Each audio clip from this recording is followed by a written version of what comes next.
ചിരി വരുന്ന വഴിയിലൂടെ നമുക്കൊന്ന് സഞ്ചരിക്കാം. ചിരിക്കാനായി ചിരി ക്ലബ്ബുകൾ തുടങ്ങിയപ്പോഴാണ് ഇതിൻ്റെ പ്രസക്തി മനസ്സിലായത്. ഞാൻ ഈ വിവരണം കംപ്ലീറ്റ് ആക്കുന്നതിന് മുൻപ് നിങ്ങൾ ഈ എഴുത്തുകളെ ഒന്ന് ഡീകോഡ് ചെയ്യാൻ ശ്രമിച്ചു നോക്കൂ. ഇതിൽ ഹാസ്യത്തിൻ്റെ മർമ്മവും ഓടിത്തീർക്കാനുള്ള ജീവിതത്തിൻ്റെ വികൃതികളും ഒളിഞ്ഞിരിപ്പുണ്ട്. പഴയകാലത്ത് ചില ചെറിയ ക്ലാസ് റൂം ചിരികളെ ഉണ്ടായിരുന്നുള്ളൂ. ഞാൻ 4ാം ക്ലാസ്സിൽ പഠിക്കുന്ന കാലം സോഷ്യൽ സ്റ്റഡീസ് HM നേരിട്ടാണ് എടുക്കുക. ഇന്നത്തെ ഒരു ചൂണ്ടുവിരലിൻ്റെ വണ്ണത്തിൽ ഒരു ചൂരൽ മേശപ്പുറത്ത് കാണും. ക്ലാസ് ആരംഭിച്ചാൽ അന്ന് പഠിക്കാനുള്ള പാഠത്തിൻ്റെ ഓരോ പാരഗ്രാഫ് വായനയുണ്ട്. മലയാളം തന്നെ വായിക്കാൻ തപ്പലാണ്. കൂട്ടക്ഷരമാണ് ബുക്ക് നിറയെ. എങ്ങനെ വായിക്കണം, എവിടെ നിർത്തണം എന്നൊന്നും പിടിയില്ല. എൻ്റെ അടുത്തുള്ള കുട്ടി നായ അലക്സാണ്ടർ എന്ന് വായിച്ചതും ക്ലാസ് തീർന്നു. ടീച്ചറും ചില ബ്രില്യൻ്റായ കുട്ടികളും ചിരിയോട് ചിരി. ഫ്രണ്ട്സ് എന്ന സിനിമയിൽ ജനാർദ്ദൻ്റെ തല ഡ്രമ്മിലെ പൊടിയിൽ നിന്ന് പുറത്തേക്ക് വന്നത് കണ്ട് ശ്രീനിവാസൻ ചിരിച്ച് നടന്നതുപോലെ കാര്യം പിടികിട്ടിയ കുട്ടികൾ കൂട്ടത്തോടെ ചിരി തന്നെ ചിരി. 5ാം ക്ലാസ്സായി. ഹൈസ്കൂൾ ഡിവിഷനാണ്. സയൻസ് അന്ന് എടുത്തിരുന്നത് ഒരു സാൽവേഷൻകാരനായിരുന്നു. അദ്ദേഹത്തിൻ്റെ സ്റ്റൗട്ട് ബോഡി തന്നെ മതി ക്ലാസ് സൈലൻ്റ് ആവാൻ. ക്ലാസ്സിൽ പതിവ് പോലെ പാഠം തുടങ്ങുന്നതിന് മുമ്പുള്ള പാരഗ്രാഫ് വായന തുടങ്ങി. മാഷയ്ക്കൊരു പ്രത്യേകതയുണ്ട്. ലാസ്റ്റ് ബെഞ്ചിൽ നിന്നാണ് ആരംഭം. എന്തിനാ പഠിക്കുന്നത് എന്നൊന്നും തിരിച്ചറിവില്ലാത്ത കുറച്ചു പേരാണ് ബാക്ക് ബെഞ്ചിൽ ഇരിക്കുന്നത്. ആദ്യത്തെ കുട്ടി വായിക്കാൻ ആരംഭിച്ചു. തവളയുടെ നാക്ക്. മാഷ് ഉച്ചത്തിൽ അലറി, സിറ്റ് ഡൗൺ. ക്ലാസ് മുഴുവൻ നിറയെ ചിരിയോട് ചിരി. എന്തടാ ബൈബിൾ വായിക്കുന്നത് പോലെ, മാഷ് ആക്രോശിച്ചു. ശരിയാണ്, ബൈബിൾ വായന കേട്ടിട്ടുള്ളതല്ലാതെ വേറെ ഒരു ട്യൂണും ഈ സ്റ്റുഡൻറ്റിന് വശമില്ല. കക്ഷിയെ ഞാൻ നേരിട്ടറിയും. അന്നൊക്കെ തോൽക്കുന്ന പതിവുണ്ട്. പഠിച്ച് 5ലെത്തിയതാണ്. കാലം കുറച്ചു കഴിഞ്ഞു. ഞാനത് എൻ്റെ കുട്ടികളോട് പറഞ്ഞപ്പോൾ അവരത് ഒന്നും കൂടി പരിഷ്കരിച്ചു നോക്കി. അതായത് ആ പാഠഭാഗം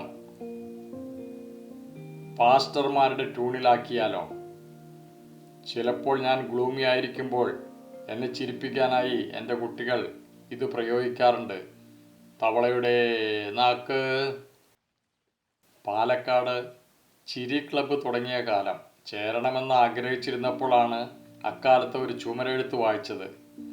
അത് ഡിസ്ട്രിക്ട് കോഓപ്പറേറ്റീവ് ഹോസ്പിറ്റലിൻ്റെ ഒരു വൈറ്റ് ചുമരിൽ കരിക്കട്ട കൊണ്ട് എഴുതിയതാണ്. പരിസരത്തെ പല നല്ല ചുമരുകളിലും ഇതേ പരിപാടി ചെയ്തു വച്ചിട്ടുണ്ട്.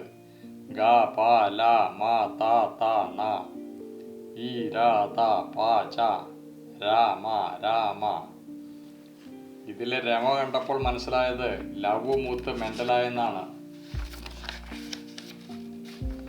ഒരാഴ്ച കഴിഞ്ഞ് ഹോസ്പിറ്റലിൽ വീണ്ടും പോയപ്പോൾ ആ എഴുത്തെല്ലാം അങ്ങനെ തന്നെ കിടക്കുന്നു. മാനേജ്മെൻ്റ് അത് മായ്ച്ചു കളയാനുള്ള ശ്രമമൊന്നും നടത്തിയിട്ടില്ല. പക്ഷേ എന്തോ അതിലുള്ളതുപോലെ എനിക്ക് തോന്നി തുടങ്ങി. ഈ മെൻ്റലിനെ ഒന്ന് കണ്ടെത്തണമെന്ന് ഒരാഗ്രഹം. സ്കൂട്ടർ ശരിയാക്കാൻ പോയ വർക്ക്ഷോപ്പുകാരൻ്റെ ഷോപ്പിന് മുമ്പിൽ ഒരു മാരിയമ്മൻ കോവിലുണ്ട്. അതിൻ്റെ വെളുത്ത കുമ്മായം അടിച്ച മതിലിൽ വേറൊരു കൃതി. വാ റാ താ ത ന എന്നാണ് അത്. കരിക്കട്ടയിൽ തന്നെയാണ് അതും. ലെറ്റേഴ്സിൻ്റെ കിടപ്പ് കൊണ്ട് തന്നെ 6-7 മീറ്റർ വരുന്ന ആ ചുമർ മുഴുവനും കവർ ചെയ്തിട്ടുണ്ട്. 3-4 ദിവസം കഴിഞ്ഞ് ആ വഴി പോയപ്പോൾ കമ്മിറ്റിക്കാരായ ചുമരിൽ വെള്ളം അടിച്ച് അത് മായ്ച്ചു വച്ചിട്ടുണ്ട്. മാത്രമല്ല അവർക്കതിൽ മാരിയമ്മൻ തുണൈ എന്ന് എഴുതി വയ്ക്കാനുള്ള പ്രചോദനവും കിട്ടി.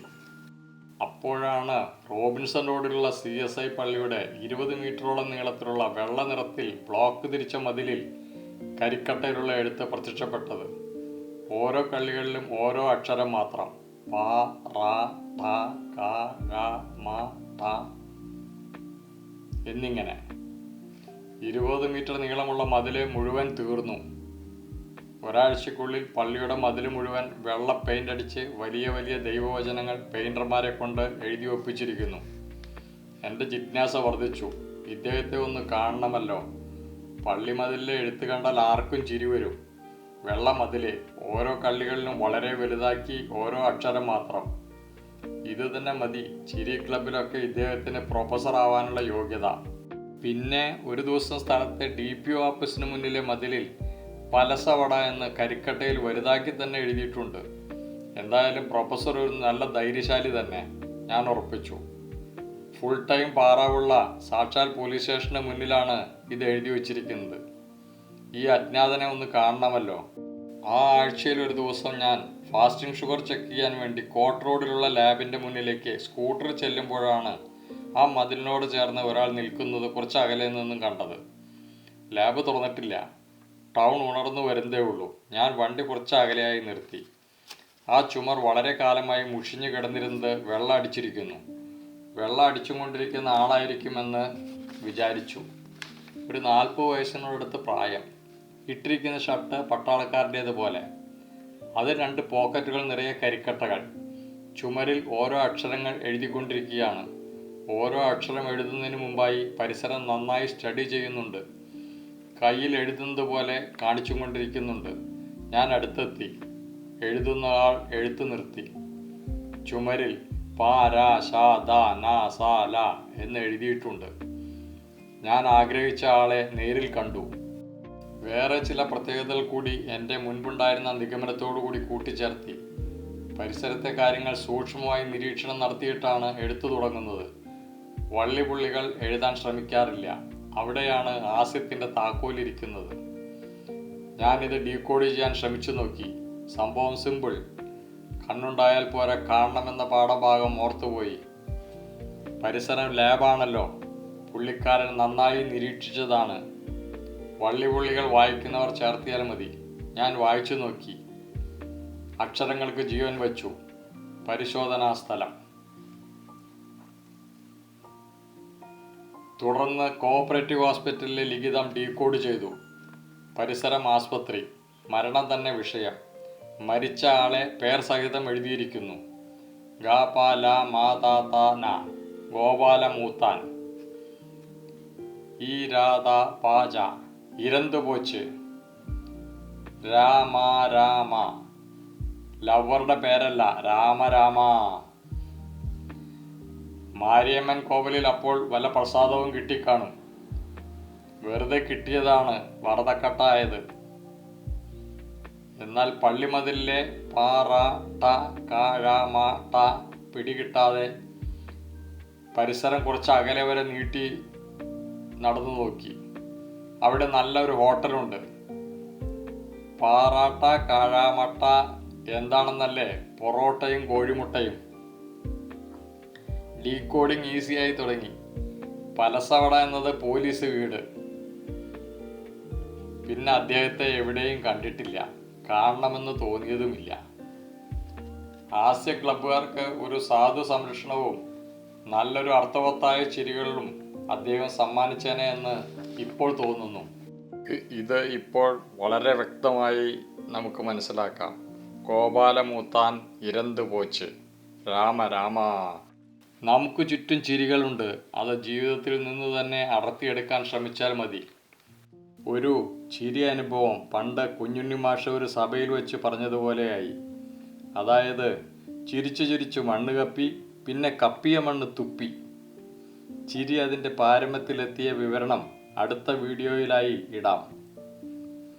നിങ്ങൾ ചെയ്യേണ്ടത് ഈ ചാനൽ സബ്സ്ക്രൈബ് ചെയ്ത് ദിവസം കാത്തിരിക്കുക മാത്രം. അടുത്തത് ബിഷപ്പിൻ്റെ കയ്യിൽ പെട്ടത്. പിന്നെ മരിച്ചുപോയ റപ്പായിയെ കണ്ടത്. അങ്ങനെ ഒരുപാട് നീണ്ട രംഗങ്ങൾ മാഞ്ഞു പോകുന്നതിന് മുൻപ് പുറത്തെടുക്കാൻ ശ്രമിക്കാം.